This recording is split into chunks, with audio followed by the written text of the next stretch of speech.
मुहिब वतन कमांडोज की एक सनसनीखेज दास्तान जो दिफाई वतन के साथ साथ वादी कश्मीर को भारतीय दरिंदगी से बचाने के लिए पिछली 7 दहाइयों से मुसलसल दुश्मन के सीने पर मोंग दल रहे हैं।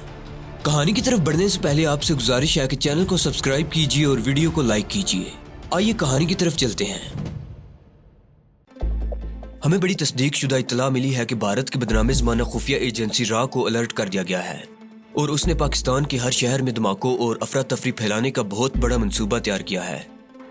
इस मकसद के वास्ते भारतीय हुकूमत रा की एजेंसी के ज़ेरे इंतज़ाम औरंगाबाद के करीब जंगल में एक ट्रेनिंग सेंटर कायम किया गया है, जहां बड़े जोरों शोर से हंगामी तौर पर दहशत गर्दों के एक तजर्बा कार गिरोह को मजीद तरबियत दी जा रही है।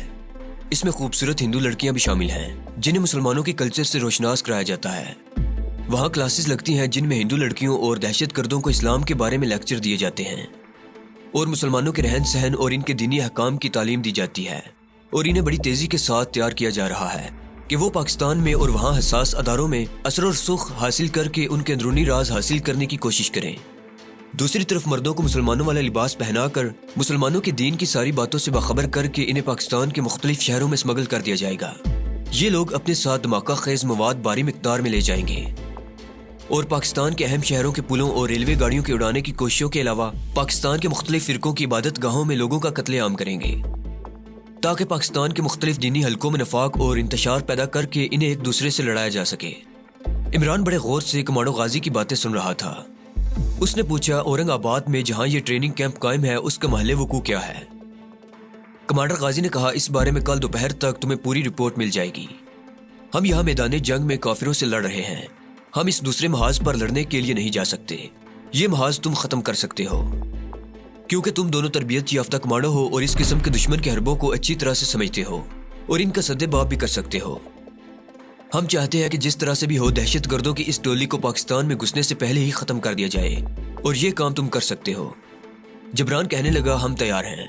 मैं और इमरान औरंगाबाद की जंगलाती पहाड़ियों से अच्छी तरह से वाकिफ हैं। वहाँ 2-3 मार्के मार चुके हैं।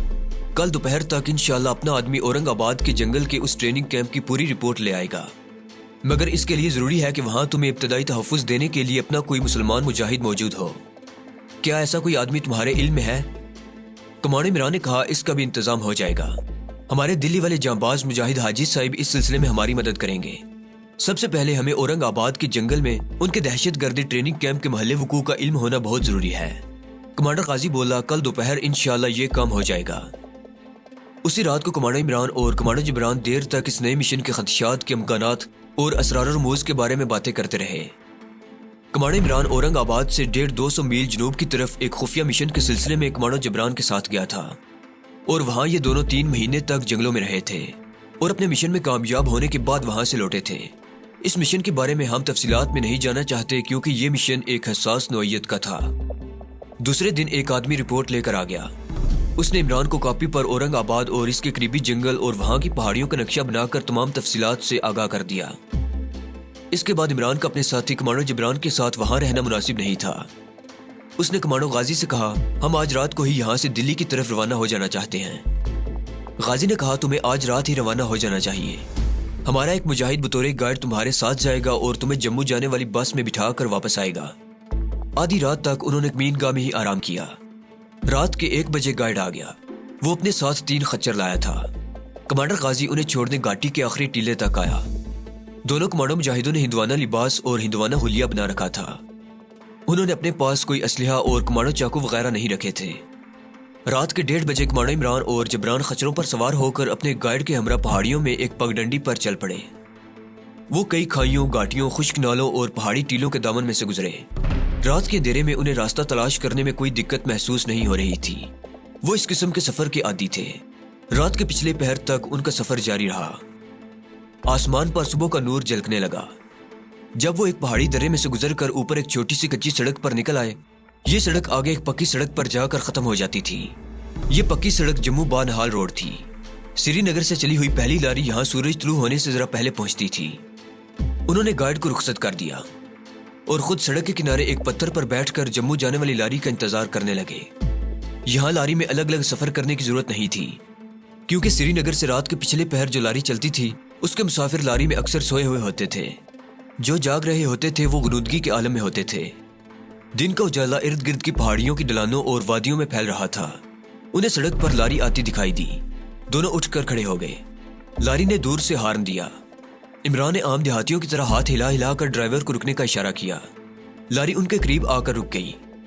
क्लीनर ने दरवाजा खोलकर पूछा, कहाँ जाओगे? इमरान ने इस इलाके की बोली के लहजे में कहा, हम शेरा वाली माता जी के दर्शन को जम्मू जा रहे हैं। क्लीनर ने नींद भरी आवाज में कहा, अंदर आ जाओ। दोनों लारी में सवार हो गए। लारी आगे रवाना हो गई।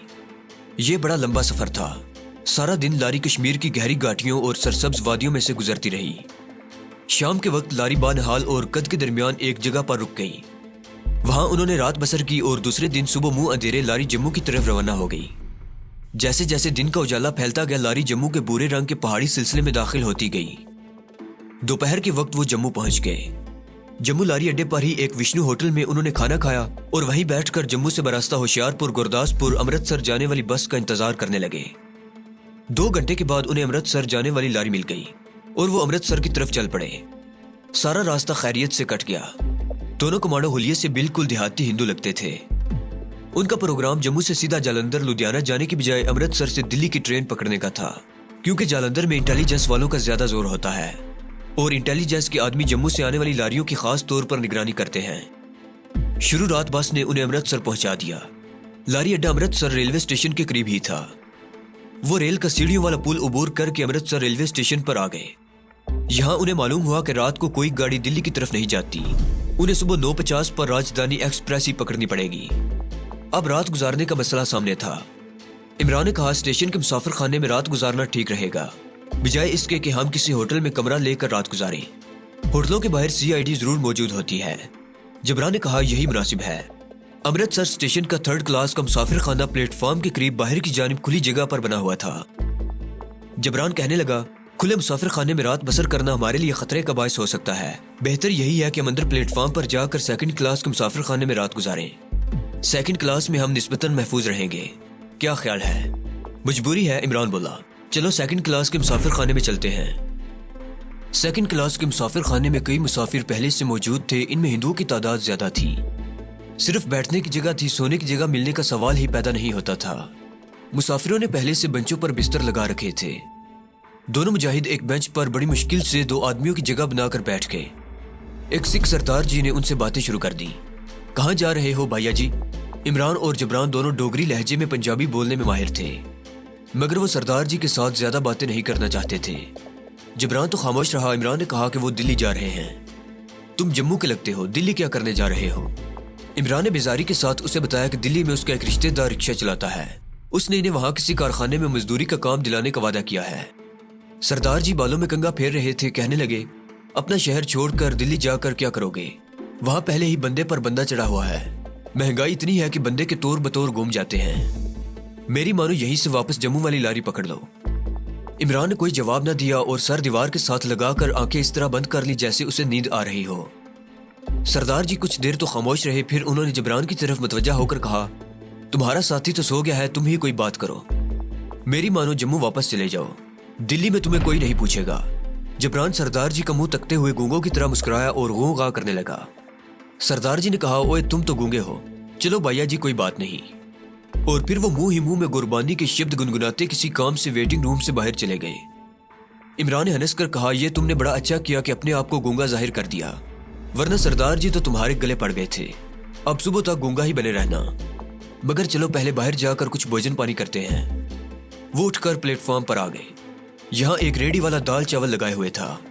उन्होंने वही रेडी के पास खड़े होकर दाल चावल खाए और वेटिंग रूम की तरफ जाने लगे तो जबरान ने कहा, सरदार जी से पीछा छुड़ाना मुश्किल हो जाएगा, मेरी मानो और 1st क्लास के वेटिंग रूम में चले चलते हैं। इमरान ने कहा, हमारा हुलिया 3rd क्लास के मुसाफिरों वाला है, बड़ी मुश्किल से अपने आप को 2nd क्लास के मुसाफिर का नौकर जाहिर कर सकते हैं। 1st क्लास में किसी ने टिकट वगैरह का पूछ लिया तो मुसीबत बन जाएगी। जबरान बोला, अभी तो किसी मुसाफिर के पास भी टिकट नहीं होगा। टिकट तो सुबह ट्रेन के प्लेटफॉर्म पर लगने से कुछ देर पहले खरीदा जाएगा, खिड़की उस वक्त खुलेगी। हाँ ये बात भी है, चलो 1st क्लास में ही चले चलते हैं। दोनों 1st क्लास के वेटिंग रूम में आ गए। 1st क्लास वेटिंग रूम में कुछ बड़े अच्छे अच्छे कपड़ों वाले पढ़े लिखे और खुशहाल मुसाफिर अपने अपने सामान के साथ आराम से बैठे थे। कोई अखबार पढ़ रहा था, कोई किसी रिसाले का मुताला कर रहा था। دونوں مجاہد نوکروں کی طرح اندر داخل ہو کر ایک طرف دیوار کے ساتھ لگ کر زمین پر ہی بیٹھ گئے۔ انہوں نے فیصلہ بھی یہی کیا تھا کہ وہ اپنے آپ کو کسی بڑے آدمی کا ملازم ظاہر کریں گے، لیکن کسی نے ان سے کچھ نہ پوچھا اور وہاں کوئی ٹکٹ چیکر بھی نہ آیا۔ ساری رات سوتے جاگتے اونگتے گزر گئی۔ راجدھانی ایکسپریس امرتسر ہی سے تیار ہوتی تھی۔ گاڑی کی روانگی کا ٹائم 9:50 تھا۔ ٹرین 8:30 بجے آ کر پلیٹ فارم پر لگ گئی۔ عمران جا کر 2 انٹر کلاس کے ٹکٹ لے آیا۔ ٹرین کا روانہ ہونے سے صرف 15 منٹ پہلے وہ ویٹنگ روم سے نکل کر ٹرین کے انٹر کلاس کے ڈبے میں سوار ہو گئے۔ راجدھانی ایکسپریس ٹھیک وقت پر روانہ ہو گئی۔ امرتسر سے چل کر ٹرین جالندھر رکی تو دونوں مجاہد محتاط ہو گئے تھے اور ان کی نظریں کھڑکی کے باہر پلیٹ فارم کا جائزہ لے رہی تھی۔ خدا کا شکر رہا جالندھر سے گاڑی چل پڑی۔ آگے کوئی اتنا زیادہ خطرہ نہیں تھا۔ مسافر چڑھتے رہے اور اترتے رہے۔ شام کا اندھیرا رات کی تاریکی میں بدل رہا تھا کہ راجدھانی ایکسپریس دلی کے اسٹیشن میں داخل ہو گئی۔ اتنے بڑے اسٹیشن میں مسافروں کے ہجوم میں وہ بڑے آرام سے اسٹیشن سے باہر آ گئے۔ انہوں نے ایک آٹو رکشہ پکڑا اور حاجی صاحب کے ہوٹل کی طرف جانے کی بجائے ان کے پلاٹ والی رہائش کی طرف روانہ ہو گئے۔ خالی پلاٹ کے میدان کے پاس انہوں نے رکشہ چھوڑ دیا اور وہاں سے پیدل رہائش گاہ پر آ گئے۔ بوڑھا ملازم رسوئی میں اپنے لیے دال پکا رہا تھا۔ عمران اور جبران کو دیکھ کر وہ کچن سے باہر آ گیا۔ انہوں نے بڑے میاں کو سلام کیا اور کہا کہ وہ ابھی باہر سے دلی پہنچے ہیں۔ عمران نے کہا، بڑے میاں دال ذرا زیادہ بنا لینا، ہمیں بڑی بھوک لگی ہے۔ بوڑھے ملازم نے کہا، فکر نہ کریں، میں ہمیشہ 2 آدمیوں کے لیے فالتو دال بنایا کرتا ہوں۔ وہ کمرہ کھول کر اندر آ کر بیٹھ گئے۔ جبران نے کہا، میرا خیال ہے کہ کسی ٹیلی فون بوتھ سے حاجی صاحب کو فون کر دینا چاہیے کہ ہم دلی پہنچ چکے ہیں۔ عمران بولا، اچھا خیال ہے، جب تک بڑے میاں کھانا بناتا ہے میں حاجی صاحب کو فون کر کے آتا ہوں۔ اسے معلوم تھا کہ میدان کے دوسرے کنارے پر کالونی کے چوک میں ایک پبلک ٹیلی فون بوتھ لگا ہوا ہے۔ اس سے پہلے بھی وہ اس جگہ سے حاجی صاحب کو فون کیا کرتا تھا۔ ابھی رات زیادہ نہیں ہوئی تھی، 9:15 بجے کا وقت تھا۔ عمران کالونی کی طرف چل پڑا۔ ٹیلی فون بوتھ پر جا کر اس نے حاجی صاحب کو فون کر دیا۔ دوسری طرف سے حاجی صاحب ہی بولے۔ عمران نے کہا، حاجی صاحب میں بول رہا ہوں۔ وہ ہمیشہ حاجی صاحب کو فون کرتے وقت اپنا ایک خفیہ نام بتایا کرتا تھا۔ یہ نام صرف عمران اور حاجی صاحب کو ہی معلوم تھا۔ اس راز کو راز ہی رکھنے کی خاطر ہم بھی عمران کے فرضی نام کو ظاہر نہیں کریں گے۔ حاجی صاحب نے کہا، رات آرام کرو، میں کل دن کے وقت آؤں گا، پھر بات کریں گے۔ دوسرے دن کوئی 11 بجے کے قریب حاجی صاحب اپنی پرانی گاڑی لے کر وہاں پہنچ گئے۔ وہ ان کا انتظار کر رہے تھے۔ انہوں نے انہیں اپنے کمانڈو آپریشن کی مکمل تفصیلات سنائی۔ بڑے خوش ہوئے، کہنے لگے، بھارتی حکومت نے اصل خبر کو توڑ مروڑ کر پریس میں ریلیز کیا ہے۔ اس خبر میں یہ نہیں کہا گیا کہ مجاہدین نے ہماری پہاڑی چوکیوں پر قبضہ کر لیا ہے، بلکہ خبر میں یہ کہا گیا ہے کہ ایک زبردست جھڑپ میں ہم نے دشمن کو کافی نقصان پہنچایا، لیکن فوجی مصلحت کی وجہ سے ہمیں ایک چوکی خالی کرنی پڑی ہے۔ حاجی صاحب اس کے بعد اصل موضوع پر آ گئے، کہنے لگے، اب تم کس مشن پر جانے والے ہو اور میں تمہاری کیا مدد کر سکتا ہوں؟ کمانڈر عمران نے حاجی صاحب کو بھارتی حکومت کی پاکستان دشمن سرگرمیوں اور خفیہ ایجنسی راہ کے مذموم خفیہ عزائم سے آگاہ کیا اور بتایا کہ دکن میں اورنگ آباد کے قریب جنگل میں راہ کے زیر اہتمام ایک ٹریننگ کیمپ لگایا گیا ہے، جہاں دہشت گرد مردوں اور ہندو لڑکیوں کو پاکستان جا کر دہشت گردی کرنے کی تربیت دی جا رہی ہے۔ عمران نے کہا، ہمارا مشن اس کیمپ کو تباہ کرنا ہے، مگر حیدرآباد دکن میں ہمیں کوئی اپنا آدمی چاہیے جو ہمیں بعض امور کے بارے میں گائیڈ کر سکے۔ کیا آپ کی نظر میں وہاں کوئی ایسا آدمی ہے؟ حاجی صاحب کہنے لگے، ایک بات کبھی نہ بھولنا کہ ہندوستان میں جہاں جہاں مسلمان آباد ہیں وہاں وہاں پاکستان سے بے پناہ محبت کرنے والے مسلمان موجود ہیں۔ میں تمہیں ایک ایسے آدمی کا پتہ بتائے دیتا ہوں۔ وہ ایک عرصے سے اورنگ آباد میں مقیم ہے اور خفیہ طور پر پاکستان کی خدمت کر رہا ہے۔ اندرونی طور پر اس کا تعلق رضاکاروں کی اس تنظیم سے ہے جو دکن پر بھارتی فوجوں کے حملے کے وقت ان کے خلاف بہادری سے لڑتے تھے، مگر وسائل کی کمی کی وجہ سے جنگ ہار گئے تھے اور اب دکن میں انڈر گراؤنڈ یعنی زیر زمین رہ کر وہاں مسلمانوں کی ایک علیحدہ اسٹیٹ بنانے کے حق میں کام کر رہے ہیں۔ کمانڈر جبران نے پوچھا، ان کا نام کیا ہے؟ حاجی صاحب نے کہا، اس آدمی کا اصلی نام بہت کم لوگوں کو معلوم ہے۔ مجھے معلوم ہے مگر میں بھی تمہیں نہیں بتاؤں گا، لیکن وہ اورنگ آباد میں علی جا کے لقب سے مشہور ہے۔ سب لوگ انہیں علی جا کہہ کر ہی مخاطب کرتے ہیں۔ ادھیڑ عمر دبلے پتلے آدمی ہیں، بنگلور کے رہنے والے مسلمان ہیں، سادات فیملی سے تعلق ہے۔ شادی کی 10 سال تک کوئی اولاد نہ ہوئی، بیوی فوت ہو گئی۔ بیوی سے اتنی محبت کرتے تھے کہ اس کی وفات کے بعد شادی ہی نہیں کی۔ بنگلور سے اورنگ آباد چلے آئے اور 20 برس سے اورنگ آباد میں ہی مقیم ہیں اور پیشے کے اعتبار سے جلد ساز ہیں۔ کلاسیکی پرانی کتابوں کی چمڑے کی جلد بنانے میں اپنا ثانی نہیں رکھتے۔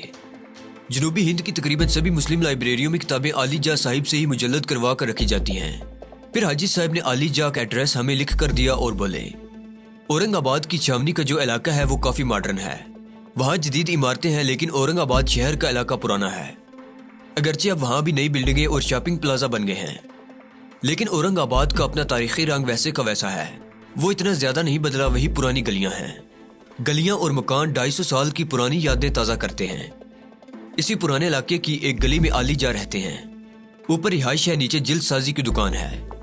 तुम आलीजा से जाकर मिलो, मैं तुम्हें एक खत दूंगा, वो उन्हें दे देना, वो सारी बात समझ जाएंगे। तुम कब जा रहे हो? इमरान ने कहा, हम जितनी जल्दी हो सके वहां पहुंचना चाहते हैं, क्योंकि राह के ओहदेदार बड़ी तेजी से दहशतगर्दों को ट्रेनिंग दे रहे हैं ताकि पाकिस्तान में तकरीबकारी जितनी जल्दी हो सके शुरू कर दी जाए और पाकिस्तान में अंदरूनी खलफशार पैदा हो जाए। हाजी साहब बोले, ठीक है, तुम कल ही यहाँ से रवाना हो जाओ। दक्कन क्वीन दिल्ली से सुबह के वक्त चलती है। दिल्ली से औरंगाबाद 30-32 घंटों का सफर है। तुम्हें जितने पैसों की जरूरत होगी मैं तुम्हें दे दूंगा। फौरन औरंगाबाद पहुंचकर आलीजा से मिलो, वो तुम्हारे मिशन के सिलसिले में तुम्हारी हर तरह से मदद करेंगे। बहुत दलेर और पाकिस्तान और इस्लाम पर जान निसार करने वाले आदमी हैं, मगर वहाँ अपना हिंदुआना हुलिया बनाकर जाने की जरूरत नहीं है। दक्कन में मुसलमान बहुत आबाद हैं। वहाँ की अक्सरियत की जुबान अभी तक बड़ी अच्छी उर्दू है। तुम वहाँ पतलून कमीज में जा सकते हो, वहाँ सर्दी वगैरह बिल्कुल नहीं है।